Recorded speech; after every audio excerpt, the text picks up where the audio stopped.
दोस्तों हाज़र एक होर वीडियो रिपोर्ट लैके चैनल रितेश लखी अनप्लग्ड उत्ते ते मेरी अज दी वीडियो रिपोर्ट समझण ते समझाउण दी कोशिश है कि क्रिमिनल्स ते अपराधी खासकर गैंगस्टर्स अपराध दीआं वारदातां नूं अंजाम देण तो बाद या फिर उन्हां वारदातां नूं अंजाम देण तो पहलां उस दी साजिश लई विदेशां दे विच किवें एस्केप करदे ने, उन्हां दा एस्केप रूट की हुंदा है ते विशेष तौर ते मैं अज अजिहे एस्केप रूट की गल करांगा जो कि यूरोप पूर्वी यूरोप ਅਤੇ ਦੱਖਣੀ ਅਮਰੀਕਾ ਤੋਂ ਹੁੰਦਿਆਂ ਹੋਇਆਂ ਅਮਰੀਕਾ ਜਾਂ ਕੈਨੇਡਾ ਵਰਗੇ ਮੁਲਕਾਂ ਦੇ ਵਿੱਚ ਇਹਨਾਂ ਅਪਰਾਧੀਆਂ ਇਹਨਾਂ ਗੈਂਗਸਟਰਾਂ ਨੂੰ ਭੱਜਣ ਦਾ ਇੱਕ ਮੋਸਟ ਚੋਜ਼ਨ ਤੇ ਫੇਵਰੇਟ ਐਸਕੇਪ ਰੂਟ ਹੈ। ਗੈਂਗਸਟਰਾਂ ਦੀ ਜਿਹੜੀ ਡੌਂਕੀ ਵੱਜਦੀ ਹੈ ਕਈ ਮੁਲਕਾਂ ਤੋਂ ਹੁੰਦੇ ਹੋਏ ਕਈ ਕੰਟੀਨੈਂਟਸ ਤੋਂ ਹੁੰਦੇ ਹੋਏ ਅਖੀਰ ਦੇ ਵਿੱਚ ਉਹ ਕੈਨੇਡਾ ਜਾਂ ਅਮਰੀਕਾ ਵਰਗੇ ਉਹਨਾਂ ਦੇਸ਼ਾਂ ਦੇ ਵਿੱਚ ਲੈਂਡ ਕਰਦੇ ਨੇ, ਪਹੁੰਚਦੇ ਨੇ ਜਿੱਥੋਂ ਕਿ ਉਹਨਾਂ ਨੂੰ वापस भारत दे विच डिपोर्ट या एक्सट्राडाइट कराना एक बहुत ही औखा काम हुंदा है। अज दी इस रिपोर्ट का सबब यह भी है कि बहुत सी अजिहियां स्पैकुलेशनस रही ने। मैं कुछ चैनलों वालों बीते तकरीबन 48 घंटिया के कई रिपोर्ट्स वेखिया ने जिस विच कि उन्होंने गोल्डी बराड़ दे अमेरिका पहुंचण की खबर की गल की है। ये गलबात कुछ हद तक ठीक हो सकती है, लेकिन ये डेवलपमेंट या गोल्डी बराड़ दे अमेरिका कैनेडा तो अमेरिका पहुंचण की जिहड़ी खबर है या जिहड़ी भी इन्फॉर्मेशन है ये तकरीबन 3 महीने पुरानी है। जिहड़ी भी सुरक्षा सिक्योरिटी एजेंसीज़ के अधिकारियों के नाल मेरी गलबात होंदी रही है, जिहड़े भी मेरे अपने सूत्र रहे ने, गोल्डी बराड़ दीआं कई तस्वीरां तकरीबन 1-1.5 महीने पहले दी तस्वीरां जो कि अमेरिका के फ्रेजनो दीआं दसियां जांदियां रही ने, पहला भी अपने कोल पहुंचदियां रही ने। लेकिन मैं कदे इस चीज़ उत्ते रिपोर्ट बनाने की जरूरत नूं इस वास्ते महसूस नहीं किया क्योंकि इस चीज़ की तस्दीक करना बहुत औखा है कि अखीर दे विच गोल्डी बराड़ की लोकेशन इस वक्त है की। लेकिन सिद्धू मूसेवाला के कतल तो बाद कैनेडा दे विच उसका ज़्यादा लंबा समा रहना अपने आप दे विच ही बहुत ही औखी गलबात लग रही सी। सो गोल्डी बराड़ अमेरिका निकल चुका है, ये कोई नवी खबर नहीं है, कोई नवी डेवलपमेंट नहीं है। इस चीज़ की जानकारी पंजाब ते देश दीआं जारी सुरक्षा एजेंसियां इन्हां केसां दे विच उसकी भाल करदियां पईयां ने, उन्हां नूं बीते कई महीनों तो है। लेकिन जिहड़ी जानकारी मैं तुहानूं दूसरे यानी कि गोल्डी बराड़ लॉरेंस बिश्नोई गैंग के धुर विरोधी मन्ने जाते बंबीहा गैंग के मेन जड़े हैंडलर वजों काम कर रहे लक्की पटियाल बारे दांगा वो असल दी विच जानकारी है जिसके बारे शायद थोनू अजे नहीं पता होएगा। मेरी जानकारी के मुताबिक कुछ दिन या कुछ हफ्ते पहला लक्की पटियाल भी अमेरिका पहुंच चुका है।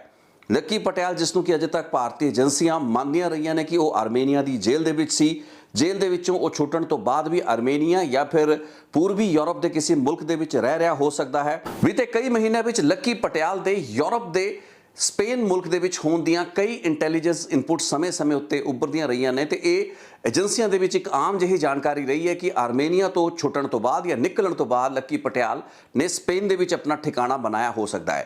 लेकिन हुण जिहड़ी जानकारी निकल के सामने आ रही है उस मुताबिक लक्की पटियाल मैक्सीको के रूट के जरिए अमेरिका दे विच एंट्री कर गया हो सकता है। काफ़ी पुख्ता जानकारी हो सकती है, लीड काफ़ी कंक्रीट हो सकती है। एक वड्डा कारण यह भी है कि लक्की पटियाल का अपना जिहड़ा भरा है वह भी अमेरिका बेस्ड है। सो अमेरिका दे विच उसनूं पनाह के पक्षों उसनूं एक बेस के पक्षों यानी कि उस छत्र छाया मिलन के पक्षों कोई ज़्यादा वड्डी दिक्कत आउण नहीं वाली। सो जे दोवें इनपुट्स नूं आपां आमो सामने रखिए यानी कि गोल्डी बराड़ के कैनेडा तो अमेरिका जाण की खबर ते लक्की पटियाल के स्पेन मैक्सीको के रूट तो अमेरिका दे विच पहुंचण की खबर, तां आपस दे विच विरोधी तुर विरोधी मन्ने जाण वाले बंबीहा कौशल चौधरी अते लक्की पटियाल गैंग के सरगना लक्की पटियाल अते लॉरेंस बिश्नोई गोल्डी बराड़ ते काला जठेड़ी की जिहड़ी लीग है उस दे सरगना गोल्डी बराड़ ये दोवें एक ही मुल्क दे विच इस वक्त हैगे ने ते भारत सरकार लई दोवें चुनौती ने क्योंकि गोल्डी बराड़ का तो रैड कॉर्नर नोटिस हो चुका है लेकिन लक्की पटियाल का अजे तक रैड कॉर्नर नोटिस नहीं होया है। लेकिन ये दोवां गैंगस्टरां की जिहड़ी इनवॉल्वमेंट है बीते 1-1.5 साल दे विच पंजाब दे विच होईयां तमाम वड्डियां वारदातां ते कतल दे बहुत ही वड्डे केसां दे विच रही है, इंक्लूडिंग संदीप नंगल अंबिया ते सिद्धू मूसेवाला। लेकिन मेरी अज की इस रिपोर्ट बनाने का सबब ये अटकलों ते स्पैकुलेशन नहीं है, रादर अज आपां गल करांगे कि ये गैंगस्टर किवें एस्केप करते हैं, इन्हां दा एस्केप रूट की हुंदा है, ज़्यादातर क्यों यूरोप ते पूर्वी यूरोप के कुछ मुल्क तकरीबन 5-7 मुल्क अजिहे हैगे ने जिन्हां नूं ये गैंगस्टर चुणदे ने ते इन्हां मुल्कां दे विच्चों होके कई महीने का एक लंबा चौड़ा सफ़र होंदा है जिस तो बाद की डोंकियां मार मार के ये लोग दक्षिणी अमेरिका ਮੈਕਸੀਕੋ ਵਰਗੇ ਮੁਲਕਾਂ ਦੇ ਜ਼ਰੀਏ ਹੀ ਕੈਨੇਡਾ ਜਾਂ ਅਮਰੀਕਾ ਦੇ ਵਿੱਚ ਐਂਟਰੀ ਲੈਂਦੇ ਨੇ। ਸੋ ਅੱਜ ਦੀ ਇਸ ਰਿਪੋਰਟ ਵਿੱਚ ਸਮਝਣ ਦੀ ਕੋਸ਼ਿਸ਼ ਇਹ ਕਰਾਂਗੇ ਕਿ ਕਿਉਂ ਭਾਰਤ ਦੇ ਪੰਜਾਬ ਦੇ ਕ੍ਰਿਮੀਨਲਸ ਲਈ, ਗੈਂਗਸਟਰਸ ਲਈ ਪੂਰਬੀ ਯੂਰਪ ਦੇ ਇਹ ਮੁਲਕ ਤੇ ਯੂਰਪ ਦੇ ਵੀ ਕਈ ਮੁਲਕ ਜਿਹੜੇ ਹੈਗੇ ਨੇ ਉਹ ਇੱਕ ਪਨਾਹ ਦੇ ਰੂਪ ਵਿੱਚ ਇੱਕ ਬਹੁਤ ਹੀ ਚੋਜ਼ਨ ਐਸਕੇਪ ਰੂਟ ਦੇ ਵਜੋਂ ਚੁਣੇ ਜਾਂਦੇ ਨੇ ਤੇ ਇਹਨਾਂ ਮੁਲਕਾਂ ਦੇ ਜ਼ਰੀਏ ਹੀ ਇਹ ਜਿਹੜੇ ਕ੍ਰਿਮੀਨਲਸ ਹੈਗੇ ਨੇ ਉਹ ਭਾਰਤ ਸਰਕਾਰ ਤੇ ਭਾਰਤ ਦੀਆਂ ਏਜੰਸੀਆਂ ਤੋਂ ਬਚ ਕੇ ਕਈ ਮਹੀਨੇ ਡੌਂਕੀਆਂ ਲਗਾ ਕੇ ਦੱਖਣੀ ਅਮਰੀਕਾ ਜਾਂ ਫਿਰ ਅਮਰੀਕਾ ਦੇ ਵਿੱਚ ਐਂਟਰ ਕਰਦੇ ਨੇ, ਜਿਸ ਤੋਂ ਬਾਅਦ ਕੈਨੇਡਾ ਵਰਗੇ ਮੁਲਕਾਂ ਜਾਂ ਫਿਰ ਅਮਰੀਕਾ ਦੇ ਕਿਸੇ ਵੀ ਸਟੇਟ ਦੇ ਵਿੱਚ ਪਹੁੰਚ ਕੇ ਖੁਦ ਨੂੰ ਇੱਕ ਸੇਫ ਜ਼ੋਨ ਦੇ ਵਿੱਚ ਲੈ ਕੇ ਆਉਣਾ ਇਹਨਾਂ ਲਈ ਸੰਭਵ ਹੋ ਪਾਉਂਦਾ ਹੈ। ਸੋ ਸਮਝਣ ਦੀ ਕੋਸ਼ਿਸ਼ ਕਰਦੇ ਹਾਂ ਕਿ ਇਹ ਪੂਰਾ ਦਾ ਪੂਰਾ ਯੂਰਪ ਤੇ ਈਸਟਰਨ ਯੂਰਪ ਦਾ ਐਸਕੇਪ ਰੂਟ ਹੈ ਕੀ। 5 ਤੇ 7 ਜਿਹੜੇ ਮੁਲਕ ਈਸਟਰਨ ਯੂਰਪ ਦੇ ਹੈਗੇ ਨੇ ਜਿਨ੍ਹਾਂ ਦਾ ਮੈਂ ਜ਼ਿਕਰ ਕੀਤਾ, ਉਹਨਾਂ ਦੇ ਵਿੱਚ ਜਿਹੜਾ ਸਭ ਤੋਂ ਮਹੱਤਵਪੂਰਨ ਮੁਲਕ ਹੈ ਉਹ ਹੈ ਅਲਬੇਨੀਆ, ਜਿੱਥੇ ਕਿ ਮਾਫੀਆ ਤੇ ਅੰਡਰਵਰਲਡ ਦਾ ਇੱਕ ਬਹੁਤ ਵੱਡਾ ਨੈਕਸਸ ਹੈ, ਇੱਕ ਬਹੁਤ ਵੱਡਾ ਦਬਦਬਾ ਹੈ। ਇਸ ਮੁਲਕ ਦੇ ਵਿੱਚ ਬਹੁਤ ਕੁਝ ਹੁੰਦਾ ਹੈ ਤੇ ਕੁਝ ਵੀ ਸੰਭਵ ਨਹੀਂ ਹੈ ਅੰਡਰਵਰਲਡ ਲਈ। ਸੋ ਕਿਸੇ ਬੰਦੇ ਨੂੰ ਇੱਧਰ ਉੱਧਰ ਪਹੁੰਚਾਉਣਾ ਇਸ ਮੁਲਕ ਦੇ ਮਾਫੀਆ ਜਾਂ ਅੰਡਰਵਰਲਡ ਲਈ ਜਿਸ ਨੂੰ ਕਹਿ ਸਕਦੇ ਹੈ ਕਿ ਵੀ ਖੱਬੇ ਹੱਥ ਦਾ ਕੰਮ ਹੈ, ਕੋਈ ਲੰਬਾ ਚੌੜਾ ਇਹਨਾਂ ਲਈ, ਕੋਈ ਰਾਕਟ ਸਾਇੰਸ ਇਹਨਾਂ ਲਈ ਨਹੀਂ ਹੈ। ਸੋ ਅਲਬੇਨੀਆ, ਅਜ਼ਰਬਾਈਜਾਨ, ਆਰਮੇਨੀਆ, ਇਹ 3 ਮੁਲਕ ਨੇ। ਇਸ ਤੋਂ ਇਲਾਵਾ ਸਰਬੀਆ, ਕ੍ਰੋਏਸ਼ੀਆ ਤੇ ਇੱਕ ਹੋਰ ਮੁਲਕ ਹੈ ਬੋਸਨੀਆ ਹੈਰਜ਼ੇਗੋਵਿਨਾ। ਇਹ ਕੁਝ ਅਜਿਹੇ ਮੁਲਕਾਂ ਜੋ ਕਿ CIS ਸਟੇਟਸ ਦੇ ਵਿੱਚ ਆਉਂਦੇ ਨੇ, ਫਾਰਮਰ ਸੋਵੀਅਤ ਯੂਨੀਅਨ ਦੀਆਂ ਟੁੱਟ ਚੁੱਕੀਆਂ ਜਿਹੜੀਆਂ ਸਟੇਟਸ ਹੈਗੀਆਂ ਨੇ ਉਹ ਕਹਿਲਾਉਂਦੀਆਂ ਨੇ, ਜਿਨ੍ਹਾਂ ਦੀ ਵਿਵਸਥਾ ਐਡੀ ਮੈਚੋਰ ਨਹੀਂ ਹੈ, ਇਹਨਾਂ ਦੀ ਆਰਥਿਕਤਾ ਜਿਹੜੀ ਹੈਗੀ ਹੈ ਉਹ ਮਜ਼ਬੂਤ ਨਹੀਂ ਹੈ, ਇਹਨਾਂ ਦੇ ਜਿਹੜੇ ਸਿਸਟਮਸ ਹੈਗੇ ਨੇ ਬਹੁਤ ਕਮਜ਼ੋਰ ਨੇ। ਪੂਰਬੀ ਯੂਰਪ ਦੇ ਇਹੀ ਉਹ ਦੇਸ਼ ਹੈਗੇ ਨੇ ਜਿੱਥੇ ਅੱਜ ਤੋਂ ਕੁਝ ਸਾਲ ਪਹਿਲਾਂ ਸੁਖਪ੍ਰੀਤ ਬੁੱਢਾ ਵਰਗੇ ਗੈਂਗਸਟਰਾਂ ਨੂੰ ਕਾਬੂ ਕੀਤਾ ਗਿਆ ਸੀ। ਸੁਖਪ੍ਰੀਤ ਬੁੱਢਾ ਤੇ ਲੱਕੀ ਪਟਿਆਲ ਇਨਫੈਕਟ ਇਕੱਠੇ ਕਾਬੂ ਕੀਤੇ ਗਏ ਸੀ, ਠੀਕ ਉਸੇ ਮੋਡਸ ਓਪਰੈਂਡਾਈ ਦੇ ਤਹਿਤ ਜਿਵੇਂ ਕਿ ਸਚਿਨ ਥਾਪੜ ਅਜ਼ਰਬਾਈਜਾਨ ਵਿੱਚ ਪਹੁੰਚਦਾ ਹੈ, ਉੱਥੇ ਡਿਟੇਨ ਕਰ ਲਿਆ ਜਾਂਦਾ ਹੈ। ਕਈ ਸਾਲ ਪਹਿਲਾਂ ਸੁਖਪ੍ਰੀਤ ਬੁੱਢਾ ਤੇ ਲੱਕੀ ਪਟਿਆਲ ਠੀਕ ਉਸੇ ਰੂਟ ਤੋਂ, ਦੁਬਈ ਦੇ ਰੂਟ ਤੋਂ ਕਈ ਸਾਲ ਇਹ ਲੋਕ ਦੁਬਈ ਰਹੇ। ਦੁਬਈ ਤੋਂ ਆਪਣੀਆਂ ਇਹਨਾਂ ਨੇ ਗਤੀਵਿਧੀਆਂ ਵਾਰਦਾਤਾਂ ਕੀਤੀਆਂ ਦਵਿੰਦਰ ਬੰਬੀਹਾ ਗੈਂਗ ਦੀ, ਜਿਸ ਤੋਂ ਬਾਅਦ ਦੁਬਈ ਤੋਂ ਇਹਨਾਂ ਦਾ ਅਗਲਾ ਟ੍ਰਾਂਜ਼ਿਟ ਪੁਆਇੰਟ ਸੀ ਆਰਮੇਨੀਆ। ਆਰਮੇਨੀਆ ਦੇ ਜ਼ਰੀਏ ਇਹਨਾਂ ਨੇ ਯੂਰਪ ਦੇ ਵਿੱਚ ਐਂਟਰੀ ਲੈਣੀ ਸੀ ਤੇ ਯੂਰਪ ਤੋਂ ਫਿਰ ਅੱਗੇ ਕੈਨੇਡਾ ਜਾਂ ਅਮਰੀਕਾ ਜਾਣ ਦੀ ਕੋਸ਼ਿਸ਼ ਕਰਨੀ ਸੀ, ਲੇਕਿਨ ਆਰਮੇਨੀਆ ਦੇ ਵਿੱਚ ਇਹਨਾਂ ਨੂੰ ਫੜ ਲਿਆ ਜਾਂਦਾ ਹੈ। ਸੁਖਪ੍ਰੀਤ ਬੁੱਢਾ ਦੀ ਪਛਾਣ ਹੁੰਦੀ ਹੈ ਕਿਉਂਕਿ ਉਸ ਦਾ ਲੁਕਆਊਟ ਸਰਕੂਲਰ ਵੀ ਸੀ, ਉਸ ਦੇ ਪਾਲ ਦੇ ਵਿੱਚ ਪੁਲਿਸ ਸੀ, ਜਿਸ ਤੋਂ ਬਾਅਦ ਕਿ ਉਸ ਨੂੰ ਡਿਟੇਨ ਕਰਕੇ ਅਰੈਸਟ ਕਰ ਲਿਆ ਜਾਂਦਾ ਹੈ, ਲੇਕਿਨ ਲੱਕੀ ਪਟਿਆਲ ਨੂੰ ਛੱਡਤਾ ਗਿਆ। ਅਗਲੇ ਹੀ ਦਿਨ ਜਦੋਂ ਭਾਰਤੀ ਏਜੰਸੀਆਂ ਨੇ ਆਰਮੇਨੀਆ ਦੀ ਏਜੰਸੀਆਂ ਦੇ ਨਾਲ ਤਾਲਮੇਲ ਕੀਤਾ, ਉਹ ਤਸਵੀਰ ਸਾਂਝੀ ਕੀਤੀ ਗਈ ਤੇ ਪਤਾ ਲੱਗਾ ਕਿ ਦੂਸਰਾ ਜਿਹੜਾ ਵਿਅਕਤੀ ਜਿਸ ਨੂੰ ਛੱਡਤਾ ਗਿਆ ਹੈ ਸੁਖਪ੍ਰੀਤ ਬੁੱਢੇ ਦੀ ਡਿਟੈਂਸ਼ਨ ਦੇ ਬਾਵਜੂਦ ਉਹ ਲੱਕੀ ਪਟਿਆਲ ਸੀ। ਤਾਂ ਭਾਰਤੀ ਏਜੰਸੀ ਤੇ ਪੰਜਾਬ ਪੁਲਿਸ ਵੱਲੋਂ ਇਹ ਗੱਲਬਾਤ ਆਰਮੇਨੀਆ ਅੱਗੇ ਰੱਖੀ ਜਾਂਦੀ ਹੈ ਕਿ ਤੁਸੀਂ ਦੂਸਰੇ ਬੰਦੇ ਨੂੰ ਵੀ ਗ੍ਰਿਫਤਾਰ ਕਰੋ, ਇਹ ਵੀ ਵਾਂਟਡ ਹੈ। ਆਰਮੇਨੀਆ ਤੋਂ ਜਾਰਜੀਆ ਦੇ ਵਿੱਚ ਟੱਪਣ ਦੀ ਕੋਸ਼ਿਸ਼ ਦੇ ਵਿੱਚ ਲੱਕੀ ਪਟਿਆਲ ਨੂੰ ਬਾਰਡਰ ਦੇ ਉੱਤੇ ਦੁਬਾਰਾ ਗ੍ਰਿਫਤਾਰ ਕੀਤਾ ਜਾਂਦਾ ਹੈ, ਜਿਸ ਤੋਂ ਬਾਅਦ ਉਸ ਨੂੰ ਜੇਲ੍ਹ ਵਿੱਚ ਪਾਤਾ ਜਾਂਦਾ ਹੈ। ਲੇਕਿਨ ਫਰਕ ਇਹ ਰਹਿ ਗਿਆ ਕਿ ਪੰਜਾਬ ਪੁਲਿਸ ਦੀ ਜਿਹੜੀ ਉਸ ਵਕਤ ਆਰਗੇਨਾਈਜ਼ਡ ਕ੍ਰਾਈਮ ਕੰਟਰੋਲ ਯੂਨਿਟ ਸੀ, ਉਸ ਦੀ ਟੀਮ ਜਦੋਂ ਆਰਮੇਨੀਆ ਲੈਂਡ ਕਰਦੀ ਹੈ, ਪਹੁੰਚਦੀ ਹੈ, ਉਸ ਵਕਤ ਲੱਕੀ ਪਟਿਆਲ ਪ੍ਰੋਪਰਲੀ ਜੇਲ੍ਹ ਵਿੱਚ ਹੁੰਦਾ ਹੈ ਤੇ ਉਸ ਦੀ ਡਿਪੋਰਟੇਸ਼ਨ ਜਾਂ ਐਕਸਟ੍ਰਾਡੀਸ਼ਨ ਕਰਵਾ ਪਾਣਾ ਸੰਭਵ ਨਹੀਂ ਹੁੰਦਾ। ਲੇਕਿਨ ਸੁਖਪ੍ਰੀਤ ਬੁੱਢਾ ਜੋ ਕਿ ਇਸ ਵਕਤ ਬਾਹਰ ਹੁੰਦਾ ਹੈ, ਆਪਣੀ ਇੰਟਰਵਿਊ ਦੇ ਸਿਲਸਿਲੇ ਦੇ ਵਿੱਚ ਅਦਾਲਤਾਂ ਦੇ ਵਿੱਚ ਅਥਾਰਟੀ ਦੇ ਸਾਹਮਣੇ ਉਸ ਦੀ ਪੇਸ਼ੀਆਂ ਹੁੰਦੀਆਂ ਨੇ। ਉਸੇ ਸੁਖਪ੍ਰੀਤ ਬੁੱਢੇ ਨੂੰ ਬਾਰ ਪੰਜਾਬ ਪੁਲਿਸ ਨੇ ਗ੍ਰਿਫਤਾਰ ਕਰਕੇ ਡਿਟੇਨ ਕੀਤਾ ਤੇ ਉਸ ਨੂੰ ਬਾਰ ਬਿਨਾਂ ਕੋਈ ਜ਼ਿਆਦਾ ਡਾਕੂਮੈਂਟੇਸ਼ਨ ਕੀਤੇ ਹੀ ਭਾਰਤ ਵਿੱਚ, ਪੰਜਾਬ ਵਿੱਚ ਲਿਆਉਣ ਦੇ ਵਿੱਚ ਉਹ ਕਾਮਯਾਬ ਰਹੇ। ਲੇਕਿਨ ਆਉਣ ਵਾਲੇ ਕਈ ਸਾਲ ਤੱਕ ਲੱਕੀ ਪਟਿਆਲ ਆਰਮੇਨੀਆ ਦੀ ਜੇਲ੍ਹ ਦੇ ਵਿੱਚ ਰਿਹਾ।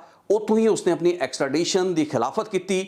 ਭਾਰਤ ਸਰਕਾਰ ਤੇ ਭਾਰਤ ਦੇ ਵਿੱਚ ਜਿਹੜੇ ਐਨਕਾਊਂਟਰ ਹੁੰਦੇ ਨੇ, ਉਹਨਾਂ ਐਨਕਾਊਂਟਰਾਂ ਦੇ ਵਿੱਚ ਲੋਕ ਮਾਰੇ ਜਾਂਦੇ ਨੇ, ਉਹਨਾਂ ਦਾ ਹਵਾਲਾ ਦੇ ਕੇ ਲੱਕੀ ਪਟਿਆਲ ਆਰਮੇਨੀਆ ਦੀ ਜੇਲ੍ਹ ਦੇ ਵਿੱਚ ਹੀ ਰਹਿਣ ਦੇ ਵਿੱਚ ਕਾਮਯਾਬ ਰਿਹਾ ਤੇ ਆਪਣੀ ਐਕਸਟ੍ਰਾਡੀਸ਼ਨ ਦੀ ਹਰ ਸੰਭਵ ਕੋਸ਼ਿਸ਼ ਨੂੰ ਉਹ ਨਾਕਾਮਯਾਬ ਕਰਦਾ ਰਿਹਾ। ਇਸ ਤੋਂ ਬਾਅਦ ਉਹ ਜੇਲ੍ਹ ਦੇ ਵਿੱਚੋਂ ਕਦੋਂ ਛੁੱਟਾ ਤੇ ਕਦੋਂ ਉਹ ਆਰਮੇਨੀਆ ਤੋਂ ਕਿਸੇ ਹੋਰ ਮੁਲਕ ਦੇ ਵਿੱਚ ਐਂਟਰ ਕੀਤਾ, ਇਸ ਚੀਜ਼ ਦਾ ਕੋਈ ਵੀ ਬਿਊਰਾ ਨਹੀਂ ਹੈ। ਹੁਣ ਇੱਥੇ ਜਿਹੜੀ ਕੜੀ ਜੁੜਦੀ ਹੈ, ਜੋ ਕਹਾਣੀ ਬਣਦੀ ਹੈ ਤੇ ਜਿਹੜਾ ਐਸਕੇਪ ਰੂਟ ਦਾ ਨਕਸ਼ਾ ਬਣਦਾ ਹੈ, ਉਹ ਕਾਫੀ ਨਿਖਰ ਕੇ ਸਾਡੇ ਸਾਹਮਣੇ ਆ ਜਾਂਦਾ ਹੈ। ਯਾਨੀ ਕਿ ਭਾਰਤ ਤੋਂ ਫਰਜ਼ੀ ਨਕਲੀ ਡਾਕੂਮੈਂਟਾਂ ਦੇ ਜ਼ਰੀਏ ਤੁਸੀਂ ਦੁਬਈ ਵਰਗੇ ਮੁਲਕਾਂ ਦੇ ਵਿੱਚ ਇਹਨਾਂ ਲੋਕਾਂ ਨੂੰ ਭੇਜਦੇ ਹੋ, ਉੱਥੋਂ ਅੱਗੇ ਇਹ ਲੋਕ ਈਸਟਰਨ ਯੂਰਪ ਦੇ 5-7 ਮੁਲਕਾਂ ਦੇ ਵਿੱਚ ਪਹੁੰਚਦੇ ਨੇ ਤੇ ਫਾਈਨਲੀ ਇਹਨਾਂ ਦਾ ਡੈਸਟੀਨੇਸ਼ਨ ਹੁੰਦਾ ਹੈ ਸਰਬੀਆ, ਬੋਸਨੀਆ ਹੈਰਜ਼ੇਗੋਵਿਨਾ, ਕ੍ਰੋਏਸ਼ੀਆ ਜਾਂ ਫਿਰ ਅਲਬੇਨੀਆ ਵਰਗੇ ਇਹਨਾਂ ਮੁਲਕਾਂ, ਆਰਮੇਨੀਆ ਵਰਗੇ ਇਹਨਾਂ ਮੁਲਕਾਂ ਤੋਂ ਯੂਰਪ ਦੇ ਵਿੱਚ ਐਂਟਰੀ ਦਾ। ਯੂਰਪ ਦੇ ਵਿੱਚ ਇਟਲੀ, ਜਰਮਨੀ, ਫਰਾਂਸ, ਇਹ ਕੁਝ ਅਜਿਹੇ ਮੁਲਕ ਨੇ ਜਿੱਥੇ ਕਿ ਪੰਜਾਬੀ ਵਸੋਂ ਹੈ। ਇਹਨਾਂ ਮੁਲਕਾਂ ਦੇ ਵਿੱਚ ਜਾਣ ਦੀ ਇਹਨਾਂ ਦੀ ਕੋਸ਼ਿਸ਼ ਹੁੰਦੀ ਹੈ। ਇੱਕ ਹੋਰ ਬੜਾ ਮੁਲਕ ਮਹੱਤਵਪੂਰਨ ਹੈ ਯੂਰਪ ਦੇ ਵਿੱਚ, ਜਿੱਥੇ ਬਹੁਤ ਸੇ ਅਜਿਹੇ ਲੋਕ ਲੈਂਡ ਕਰਨ ਦੇ ਵਿੱਚ ਕਾਮਯਾਬ ਹੁੰਦੇ ਨੇ। ਲੱਕੀ ਪਟਿਆਲ ਦੀ ਵੀ ਇਸੇ ਮੁਲਕ ਦੇ ਵਿੱਚ ਹੋਣ ਦੀਆਂ ਖਬਰਾਂ ਬਹੁਤ ਜ਼ਿਆਦਾ ਚੱਲਦੀਆਂ ਰਹੀਆਂ। ਇਹ ਮੁਲਕ ਸੀ ਸਪੇਨ। ਸਪੇਨ ਤੋਂ ਇੱਕ ਮੈਕਸੀਕੋ ਫਲਾਈਟ ਜਾਂਦੀ ਹੈ। ਸਪੇਨ ਤੋਂ ਬਹੁਤ ਸੇ ਲੋਕ ਮੈਕਸੀਕੋ ਜਾਂਦੇ ਨੇ, ਐਜ਼ ਏ ਟੂਰਿਸਟ ਵੀ ਜਾਂਦੇ ਨੇ। ਕੋਈ ਲੰਮੇ ਚੌੜੇ ਸਵਾਲ ਜਵਾਬ ਨਹੀਂ ਹੁੰਦੇ।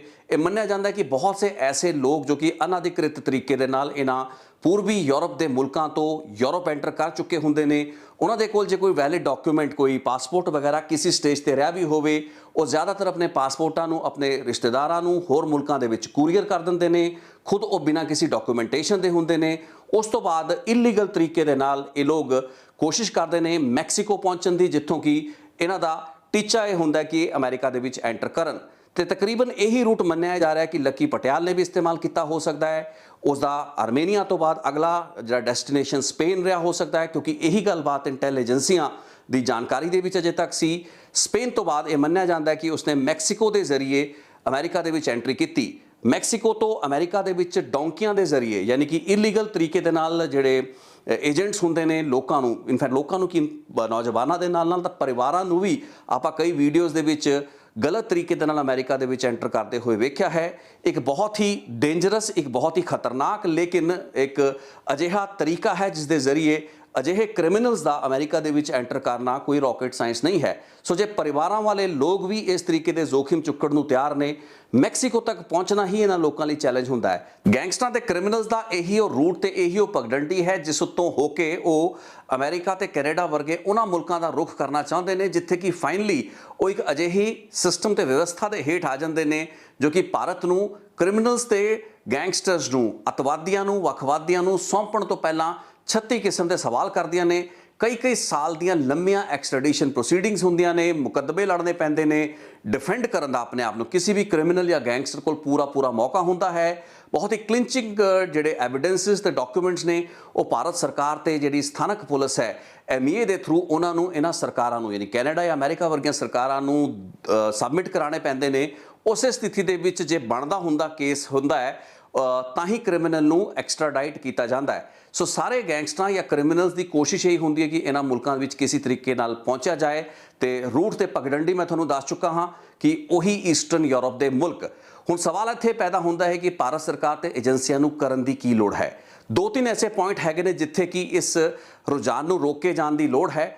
ਯਾਨੀ ਕਿ ਤੁਸੀਂ ਪਹਿਲਾਂ ਹੀ ਜਿਹੜੀ ਚੂੜੀ ਹੈ ਉਸ ਨੂੰ ਟਾਈਟ ਕਰ ਸਕਦੇ ਹੋ। ਟਰੈਵਲ ਏਜੰਟ, ਹਾਲਾਂਕਿ ਇਹ ਚੀਜ਼ ਦਹਾਕਿਆਂ ਤੋਂ ਚੱਲਦੀ ਪਈ ਹੈ। ਖਾੜਕੂਵਾਦ ਦਾ ਦੌਰ ਸੀ ਪੰਜਾਬ ਦੇ ਵਿੱਚ, early 80s, late 80s, early 90s। ਹਜ਼ਾਰਾਂ ਜਾਂ ਲੱਖਾਂ ਦੀ ਗਿਣਤੀ ਦੇ ਵਿੱਚ ਅਜਿਹੇ ਲੋਕ ਰਹੇ ਹੋ ਸਕਦੇ ਨੇ ਜੋ ਕਿ ਬੀਤੇ ਤਕਰੀਬਨ 4-4.5 ਦਹਾਕਿਆਂ ਦੇ ਵਿੱਚ ਇਹਨਾਂ ਰੂਟਸ ਦੇ ਜ਼ਰੀਏ ਹੀ ਵਿਦੇਸ਼ਾਂ ਵਿੱਚ ਪਹੁੰਚੇ।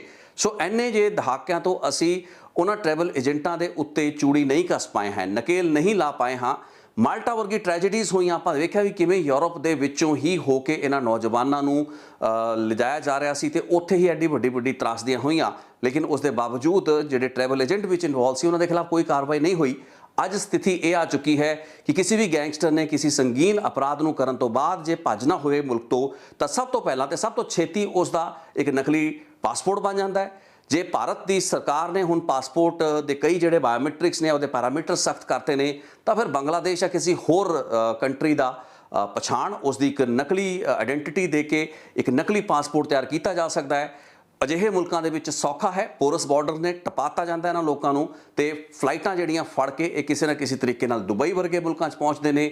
ਦੁਬਈ ਤੋਂ ਆਰਮੀਨੀਆ, ਅਜ਼ਰਬਾਈਜਾਨ, ਅਲਬੇਨੀਆ ਤੇ ਫਿਰ ਕ੍ਰੋਏਸ਼ੀਆ ਵਰਗੇ, ਸਰਬੀਆ ਵਰਗੇ ਮੁਲਕਾਂ ਜੋ ਕਿ ਬੇਸਿਕਲੀ ਗੇਟਵੇ ਟੂ ਯੂਰਪ ਹੈ, ਉੱਥੇ ਤੱਕ ਪਹੁੰਚਣਾ ਕੋਈ ਔਖਾ ਕੰਮ ਨਹੀਂ ਹੈ।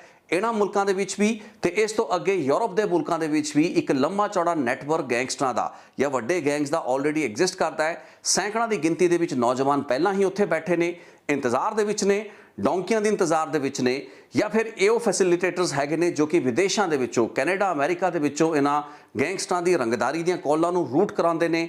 ਆਪਣੇ ਸਪੀਕਰ ਫੋਨ ਉੱਤੇ ਲੈ ਕੇ ਉਹਨਾਂ ਲੋਕਾਂ ਦੇ ਨਾਲ, ਆਪਣੇ ਟਾਰਗੇਟਸ ਦੇ ਨਾਲ ਉਹਨਾਂ ਫਿਰੌਤੀ ਦੀ ਕਾਲਾਂ ਦੇ ਉੱਤੇ ਗੱਲਬਾਤ ਕਰਾਈ ਜਾਂਦੀ ਹੈ। ਇੱਕ ਹੋਰ ਮੁਲਕ ਜਿਹਦਾ ਮੈਂ ਜ਼ਿਕਰ ਯੂਰਪ ਦੇ ਵਿੱਚ ਕਰਨਾ ਪਹਿਲਾਂ ਭੁੱਲ ਗਿਆ ਸ਼ਾਇਦ, ਉਹ ਹੈ ਪੁਰਤਗਾਲ, ਯਾਨੀ ਕਿ ਪੋਰਚੁਗਲ। ਪੋਰਚੁਗਲ ਇੱਕ ਅਜਿਹਾ ਮੁਲਕ ਹੈ ਜਿੱਥੇ ਕਿ ਪੰਜਾਬੀਆਂ ਦੀ ਵਸੋਂ ਬਹੁਤ ਜ਼ਿਆਦਾ ਹੈ ਤੇ ਸਪੇਨ ਦੇ ਨਾਲ, ਜਰਮਨੀ, ਇਟਲੀ, ਸਪੇਨ, ਇਹ ਮੁਲਕ ਤਾਂ ਹੈਗੇ ਨੇ, ਲੇਕਿਨ ਪੋਰਚੁਗਲ ਇੱਕ ਐਸਾ ਮੁਲਕ ਹੈ ਜਿੱਥੇ ਬਹੁਤ ਸੇ ਅਜਿਹੇ ਲੋਕ, ਬਹੁਤ ਸੇ ਅਜਿਹੇ ਕ੍ਰਿਮੀਨਲ ਐਂਟੀਸੀਡੈਂਟਸ ਵਾਲੇ ਲੋਕ ਮੌਜੂਦ ਹੁੰਦੇ ਨੇ, ਰਹਿੰਦੇ ਨੇ। ਬਹੁਤ ਸੀ ਅਜਿਹੀਆਂ ਕਾਲਾਂ ਜਿਹੜੀਆਂ ਲੋਕਾਂ ਨੂੰ ਆਉਂਦੀਆਂ ਨੇ ਉਹਨਾਂ ਦੇ ਨੰਬਰ ਵੀ ਪੋਰਚੁਗਲ ਤੋਂ ਹੀ ਟਰੇਸ ਹੁੰਦੇ ਨੇ। ਸੋ ਜ਼ਿਆਦਾਤਰ ਉਹ ਲੋਕ ਹੈਗੇ ਨੇ ਜਿਨ੍ਹਾਂ ਦਾ ਕੰਮ ਵੱਡੇ ਗੈਂਗਸਟਰਾਂ ਦੀ ਗੱਲਾਂ ਬਾਤਾਂ ਉਹਨਾਂ ਦੇ ਟਾਰਗੇਟਸ ਦੇ ਨਾਲ ਕਰਾਉਣਾ ਹੈ। ਸਪੀਕਰ ਫੋਨ ਉਹ ਲੈ ਲੈਂਦੇ ਨੇ, ਇੱਕ ਪਾਸੇ ਇਹਨਾਂ ਦੇ ਜਿਹੜਾ ਸਰਗਨਾ ਹੁੰਦਾ ਹੈ ਉਸ ਦਾ ਫੋਨ ਸਪੀਕਰ ਕਾਲ ਤੇ ਲਿਆ ਗਿਆ ਹੁੰਦਾ ਹੈ ਤੇ ਦੂਸਰੇ ਪਾਸੇ ਉਹ ਬੰਦੇ ਸਪੀਕਰ ਕਾਲ ਤੇ ਹੁੰਦੇ ਨੇ ਜਿਨ੍ਹਾਂ ਨੂੰ ਧਮਕੀ ਦਿੱਤੀ ਜਾਣੀ ਹੁੰਦੀ ਹੈ। ਸੋ ਇਹਨਾਂ ਕਾਲਾਂ ਦੇ ਜ਼ਰੀਏ ਇੱਕ ਦੂਸਰੇ ਦੇ ਨਾਲ ਗੱਲ ਕਰਾਈ ਜਾਂਦੀ ਹੈ। ਰੂਟਿੰਗ ਇਸ ਤਰੀਕੇ ਦੇ ਨਾਲ ਇੱਕ ਇੰਟਰਕੌਂਟੀਨੈਂਟਲ ਲੈਵਲ ਤੇ ਹੁੰਦੀ ਹੈ ਕਿ ਕਾਲ ਨੂੰ ਟਰੇਸ ਕਰ ਪਾਣਾ ਪੁਲਿਸ ਲਈ ਤੇ ਏਜੰਸੀਆਂ ਲਈ ਕਾਫੀ ਔਖਾ ਹੁੰਦਾ ਹੈ। ਅਪਰਾਧ ਅਤੇ ਅਪਰਾਧੀਆਂ ਤੇ ਖਾਸ ਕਰਕੇ ਆਰਗੇਨਾਈਜ਼ਡ ਕ੍ਰਾਈਮ ਸਿੰਡੀਕੇਟਸ ਦੇ ਨਾਲ ਲੜਨ ਦਾ ਇੱਕ ਪੁਖਤਾ ਢਾਂਚਾ ਨਾ ਹੋਣਾ ਇਹਨਾਂ ਪੂਰਬੀ ਯੂਰਪੀਏ ਮੁਲਕਾਂ ਲਈ ਇੱਕ ਬੜਾ ਵੱਡਾ ਹੈਂਡੀਕੈਪ ਹੈ। ਲੇਕਿਨ ਇਹ ਹੈਂਡੀਕੈਪ ਭਾਰਤ ਲਈ ਇੱਕ ਬਹੁਤ ਵੱਡੀ ਚੁਣੌਤੀ ਸਾਬਤ ਹੋ ਰਿਹਾ ਕਿਉਂਕਿ ਸਾਡੇ ਕ੍ਰਿਮੀਨਲਸ ਤੇ ਗੈਂਗਸਟਰਾਂ ਨੇ ਇਹਨਾਂ ਮੁਲਕਾਂ ਨੂੰ ਇੱਕ ਟ੍ਰਾਂਜ਼ਿਟ ਰੂਟ ਦੇ ਰੂਪ ਵਿੱਚ ਚੁਣ ਲਿਆ ਹੈ। ਸੋ ਇਸ ਪੂਰੀ ਦੀ ਪੂਰੀ ਸਥਿਤੀ ਦੇ ਨਾਲ ਲੜਨ ਲਈ ਇੱਕ ਤਾਂ ਲੋਕਲ ਲੈਵਲ ਉੱਤੇ ਟਰੈਵਲ ਏਜੰਟ ਯਾਨੀ ਕਿ ਜੋ ਲੋਕ ਇਸ ਤਰੀਕੇ ਦਾ ਗੋਰਖਧੰਦਾ ਅੱਜ ਤੋਂ ਨਹੀਂ ਕਈ ਸਾਲਾਂ ਦਹਾਕਿਆਂ ਤੋਂ ਕਰਦੇ ਆ ਰਹੇ ਨੇ, ਇੱਕ ਵੈਲ ਆਇਲਡ ਸਿਸਟਮ ਹੈ ਜੋ ਕਿ ਕੰਮ ਕਰਦਾ ਹੈ। ਇਸ ਦਾ ਤਾਜ਼ਾ ਉਦਾਹਰਣ ਹੁਣ ਅਨਮੋਲ ਬਿਸ਼ਨੋਈ ਤੇ ਸਚਿਨ ਥਾਪੜ ਦਾ ਕੇਸ ਹੈ। ਬਹੁਤ ਹੀ ਸੌਖੇ ਤਰੀਕੇ ਦੇ ਨਾਲ 2022 ਦੇ ਵਿੱਚ ਐਡੀ ਵੱਡੀ ਵਾਰਦਾਤ ਤੋਂ ਬਾਅਦ ਵੀ ਇਹ ਜਿਹੜੇ ਨਕਲੀ ਡਾਕੂਮੈਂਟਸ ਬਹੁਤ ਹੀ ਸਹਿਜੇ ਸੌਖੇ ਤਿਆਰ ਹੋ ਗਏ। ਪਾਸਪੋਰਟ ਵਿਵਸਥਾ, ਬਾਇਓਮੈਟ੍ਰਿਕਸ ਜਾਂ ਹੋਰ तमाम ਦਾਅਵੇ ਭਾਰਤ ਸਰਕਾਰ ਕਰਦੀ ਹੈ। ਸਾਡਾ ਮਿਨਿਸਟਰੀ ਆਫ ਐਕਸਟਰਨਲ ਅਫੇਅਰਸ ਕਹਿੰਦਾ ਹੈ, ਇਸ ਚੀਜ਼ ਦਾ ਦਮ ਭਰਦਾ ਹੈ ਕਿ ਚੀਜ਼ਾਂ ਬਹੁਤ ਐਡਵਾਂਸ ਹੋਈਆਂ ਨੇ, ਲੇਕਿਨ ਅੱਜ ਵੀ ਫਰਜ਼ੀ ਡਾਕੂਮੈਂਟੇਸ਼ਨ ਬਹੁਤ ਸੌਖੇ ਤਰੀਕੇ ਨਾਲ ਤਿਆਰ ਹੋ ਜਾਂਦੀ ਹੈ ਤੇ ਦੁਬਈ ਤੱਕ ਇਹ ਲੋਕ ਪਹੁੰਚਦੇ ਨੇ, ਫਿਰ ਬਾਅਦ ਦੇ ਵਿੱਚ ਅਜ਼ਰਬਾਈਜਾਨ ਇਹ ਲੋਕ ਪਹੁੰਚਣ ਦੇ ਵਿੱਚ ਕਾਮਯਾਬ ਰਹਿੰਦੇ ਨੇ। ਲੋਕਲ ਲੈਵਲ ਦੇ ਉੱਤੇ ਇਹਨਾਂ ਟਰੈਵਲ ਏਜੰਟਾਂ ਦੇ ਉੱਤੇ ਇੱਕ ਨਕੇਲ ਲਾਣੀ ਬਹੁਤ ਜ਼ਰੂਰੀ ਹੈ। ਉਹ ਟਰੈਵਲ ਏਜੰਟ ਜੋ ਕਿ ਕ੍ਰਿਮੀਨਲਸ ਨੂੰ ਦੇਸ਼ ਤੋਂ ਵਿਦੇਸ਼ਾਂ ਵਿੱਚ ਭੇਜਣ ਦਾ ਕੰਮ ਕਰਦੇ ਨੇ, ਲੇਕਿਨ ਪੂਰਬੀ ਯੂਰਪ ਦੀਆਂ ਸਰਕਾਰਾਂ ਤੇ ਉੱਥੋਂ ਦੀ ਸੁਰੱਖਿਆ ਏਜੰਸੀਆਂ ਦੇ ਨਾਲ ਵੀ ਇੱਕ ਨੇੜਤਾ ਤੋਂ ਤਾਲਮੇਲ ਬਿਠਾਉਣ ਦੀ ਲੋੜ ਹੈ, ਕਲੋਜ਼ ਕੋਆਰਡੀਨੇਸ਼ਨ ਦੀ ਲੋੜ ਹੈ। ਆਰਮੀਨੀਆ ਦੇ ਸੰਦਰਭ ਦੇ ਵਿੱਚ ਇੱਕ ਸਮਝ ਬਣ ਪਾਈ ਹੈ ਕਿਉਂਕਿ ਸੁਖਪ੍ਰੀਤ ਬੁੱਢਾ ਤੇ ਲੱਕੀ ਪਟਿਆਲ ਦੇ ਕੇਸ ਦੇ ਵਿੱਚ ਇੱਕ ਐਕਸਪੀਰੀਅੰਸ ਜਿਹੜਾ ਹੈ ਭਾਰਤ ਅਤੇ ਆਰਮੇਨੀਆ ਦੀ ਏਜੰਸੀਜ਼ ਨੂੰ ਆਪਸ ਦੇ ਵਿੱਚ ਤਾਲਮੇਲ ਦੇ ਰੂਪ ਵਿੱਚ ਕੰਮ ਕਰਨ ਦਾ ਰਿਹਾ ਹੈ। ਲੇਕਿਨ ਹੋਰ ਮੁਲਕਾਂ ਦੇ ਪੱਖੋਂ ਅਜਿਹੀ ਸਮਝ ਬਣਨੀ ਬਾਕੀ ਹੈ। ਹਾਲਾਂਕਿ ਏਜੰਸੀਆਂ ਇਸ ਚੀਜ਼ ਨੂੰ ਕਲੋਜ਼ਲੀ ਮੋਨੀਟਰ ਕਰ ਰਹੀਆਂ ਨੇ। NIA ਵਰਗੀ ਜਦੋਂ ਕੌਮੀ ਏਜੰਸੀਆਂ ਇਨਵੋਲਵ ਹੋਣ ਤਾਂ ਫਿਰ ਇਹਨਾਂ ਮੁਲਕਾਂ ਦੇ ਉੱਤੇ ਇੱਕ ਕਰੜੀ ਨਜ਼ਰ ਰੱਖੀ ਜਾਏਗੀ। ਸਕੈਨਰ ਦੇ ਉੱਤੇ ਇਹ ਕੰਟਰੀਜ਼ ਆਲਰੇਡੀ ਹੈਗੇ ਨੇ, ਲੇਕਿਨ ਆਉਣ ਵਾਲੇ ਦਿਨਾਂ ਤੇ ਹਫ਼ਤਿਆਂ ਦੇ ਵਿੱਚ ਲੋੜ ਇਹ ਹੈ ਕਿ ਜਿੱਥੇ ਲੋਕਲ ਲੈਵਲ ਦੇ ਉੱਤੇ ਗੈਂਗਸਟਰਾਂ ਦੀ ਧਰਪਕੜ ਦਾ ਕੰਮ ਆਪਾਂ ਇੱਥੇ ਕਰਦੇ ਹਾਂ, ਉੱਥੇ ਹੀ ਇਹਨਾਂ ਸੇਫ ਹੈਵਨਸ ਜੋ ਕਿ ਇਹਨਾਂ ਲੋਕਾਂ ਲਈ ਉਹ ਸੇਫ ਟ੍ਰਾਂਜ਼ਿਟ ਰੂਟ ਜਾਂ ਟ੍ਰਾਂਜ਼ਿਟ ਪੁਆਇੰਟਸ ਬਣ ਚੁੱਕੇ ਹੈਗੇ ਨੇ, ਜਿੱਥੇ ਇਹਨਾਂ ਦੀ ਠਹਿਰਾਂ ਪਨਾਹਾਂ ਹੁੰਦੀਆਂ ਨੇ। ਕਈ ਹਫ਼ਤੇ, ਮਹੀਨੇ ਤੇ ਕਈ ਸਾਲ ਵੀ ਇਹ ਗੈਂਗਸਟਰ ਰਹਿੰਦੇ ਨੇ। ਉਹਨਾਂ ਧਰਤੀਆਂ ਤੋਂ ਵੀ ਇਹ ਆਪਣੀ ਕ੍ਰਿਮੀਨਲ ਗਤੀਵਿਧੀਆਂ ਨੂੰ ਸੰਚਾਲਿਤ ਕਰਦੇ ਨੇ, ਆਪਣੇ ਸਰਗਨਾਵਾਂ ਦੇ ਆਖੇ ਤੇ ਉੱਥੇ ਇਹ ਕੈਂਪ ਕਰਦੇ ਨੇ। ਅਜਿਹੇ ਮੁਲਕਾਂ ਦੇ ਵਿੱਚ ਬਣੇ ਠਿਕਾਣਿਆਂ ਤੇ ਇਹਨਾਂ ਐਸਕੇਪ ਰੂਟਸ ਨੂੰ ਬੰਦ ਕਰਾਉਣਾ ਵੀ ਇਸ ਵਕਤ ਸਰਕਾਰਾਂ ਤੇ ਏਜੰਸੀਆਂ ਦੀ ਟੌਪ ਪ੍ਰਾਇਰਟੀ ਹੋਣੀ ਚਾਹੀਦੀ ਹੈ। ਸੋ ਅੱਜ ਦੀ ਰਿਪੋਰਟ ਦੇ ਵਿੱਚ ਮੈਂ ਕੋਸ਼ਿਸ਼ ਇਹ ਕੀਤੀ ਕਿ ਆਪਾਂ ਸਮਝ ਸਕੀਏ, ਕਿਉਂਕਿ ਦੁਨੀਆ ਭਰ ਦੇ ਵਿੱਚ ਬਹੁਤ ਸੇ ਅਜਿਹੇ ਰੂਟਸ ਨੇ ਜਿਸ ਦੇ ਜ਼ਰੀਏ ਹਿਊਮਨ ਟ੍ਰੈਫਿਕਿੰਗ ਹੁੰਦੀ ਹੈ, ਯਾਨੀ ਕਿ ਕਿਸ ਤਰੀਕੇ ਦੇ ਨਾਲ ਇਲੀਗਲ ਇਮੀਗ੍ਰੇਸ਼ਨ ਡੌਂਕੀਆਂ ਦੇ ਜ਼ਰੀਏ ਵਿਦੇਸ਼ਾਂ ਵਿੱਚ ਪਹੁੰਚਣ ਦਾ ਗੋਰਖ ਧੰਦਾ ਬਹੁਤ ਹੀ ਧੜੱਲੇ ਦੇ ਨਾਲ ਚੱਲਦਾ ਹੈ। ਲੇਕਿਨ ਗੈਂਗਸਟਰਾਂ ਦੇ ਪੱਖੋਂ, ਕ੍ਰਿਮੀਨਲਸ ਦੇ ਪੱਖੋਂ ਇੱਕ ਜਿਹੜਾ ਸਟੈਂਡਰਡ ਰੂਟ ਪਿਛਲੇ ਕਈ ਸਾਲਾਂ ਦੇ ਵਿੱਚ ਉੱਭਰ ਕੇ ਸਾਹਮਣੇ ਆਇਆ ਹੈ ਉਹ ਇਹੀ ਰੂਟ ਹੈ, ਇਹੀ ਉਹ ਐਸਕੇਪ ਰੂਟ ਹੈ ਜਿਸ ਨੂੰ ਕਿ ਬੰਦ ਕਰਨ ਦੀ ਲੋੜ ਹੈ। ਤੇ ਆਸ ਕਰਾਂਗੇ ਕਿ ਇਸ ਰਿਪੋਰਟ ਤੋਂ ਬਾਅਦ ਤੁਸੀਂ ਵੀ ਇਹ ਚੀਜ਼ ਸਮਝ ਪਾਏ ਹੋ ਕਿ ਜਿੰਨਾ ਜ਼ਰੂਰੀ ਲੋਕਲ ਗੈਂਗਸਟਰਾਂ ਦੀ ਧਰਪਕੜ ਜਾਂ ਉਹਨਾਂ ਨੂੰ ਫੜ ਕੇ ਜੇਲ੍ਹਾਂ ਦੇ ਵਿੱਚ ਡੱਕਣਾ ਹੈ, ਸ਼ੂਟਰਾਂ ਨੂੰ ਜਾਂ ਹੇਠਲੇ ਪੱਧਰ ਦੇ ਆਪਰੇਟਿਵਸ ਨੂੰ ਫੜਨਾ ਹੈ, ਉਹਨਾਂ ਨੂੰ ਕੈਪਚਰ ਕਰਨਾ ਹੈ, ਓਡਾ ਹੀ ਜ਼ਰੂਰੀ ਇਹਨਾਂ ਰੂਟਸ ਨੂੰ ਬੰਦ ਕਰਨਾ ਵੀ ਹੈ। ਸੋ ਆਸ ਕਰਾਂਗੇ ਰਿਪੋਰਟ ਠੀਕ ਲੱਗੀ ਹੋਏਗੀ। ਆਪਣੇ ਕਮੈਂਟ, ਫੀਡਬੈਕ ਜਾਂ ਹੋਰ ਜੋ ਜਾਣਕਾਰੀ ਤੁਹਾਡੇ ਕੋਲ ਹੈ, ਕਿਉਂਕਿ ਬਹੁਤ ਸੇ ਲੋਕ ਮੇਰੇ ਜਿਹੜੇ ਸਬਸਕ੍ਰਾਈਬਰਸ ਨੇ, ਵਿਊਅਰਸ ਨੇ, ਉਹਨਾਂ ਕੋਲ ਬਹੁਤ ਕੰਕਰੀਟ ਇਨਫੋਰਮੇਸ਼ਨ ਹੁੰਦੀ ਹੈ। ਸੋ ਇਹ ਵੀ ਇਨਫੋਰਮੇਸ਼ਨ ਮੈਨੂੰ ਕਈ ਅਜਿਹੇ ਸੂਤਰਾਂ ਤੋਂ ਹੀ ਪ੍ਰਾਪਤ ਹੋਈ ਹੈ। ਸੋ ਮੈਂ ਆਸ ਕਰਾਂਗਾ ਕਿ ਤੁਹਾਡੇ ਕੋਲ ਵੀ ਜੇ ਹੋਰ ਵਾਧੂ ਜਾਣਕਾਰੀ ਹੈ ਜੋ ਕਿ ਇਸ ਰਿਪੋਰਟ ਦੇ ਵਿੱਚ ਦਿੱਤੀ ਗਈ ਜਾਣਕਾਰੀ ਦੇ ਵਿੱਚ ਹੋਰ ਗਾਂਹ ਵਾਧਾ ਕਰ ਪਾਏ, ਤੁਸੀਂ ਜ਼ਰੂਰ ਆਪਣੇ ਕਮੈਂਟਸ ਦੇ ਵਿੱਚ ਸ਼ੇਅਰ ਕਰੋ ਜਾਂ ਫਿਰ ਮੇਰੇ ਫੋਨ ਨੰਬਰਸ ਉੱਤੇ ਤੁਸੀਂ ਕੰਟੈਕਟ ਕਰ ਸਕਦੇ ਹੋ ਜੋ ਕਿ ਇਸ YouTube ਚੈਨਲ ਦੀ ਡਿਸਕ੍ਰਿਪਸ਼ਨ ਦੇ ਵਿੱਚ ਦਿੱਤੇ ਗਏ ਨੇ। ਇਸ ਰਿਪੋਰਟ ਨੂੰ ਵੇਖਣ ਲਈ ਬਹੁਤ ਬਹੁਤ ਧੰਨਵਾਦ। Thank you so much. ਇੱਕ ਹੋਰ ਰਿਪੋਰਟ ਲੈ ਕੇ ਛੇਤੀ ਫੇਰ ਹਾਜ਼ਰ ਹੋਵਾਂਗਾ।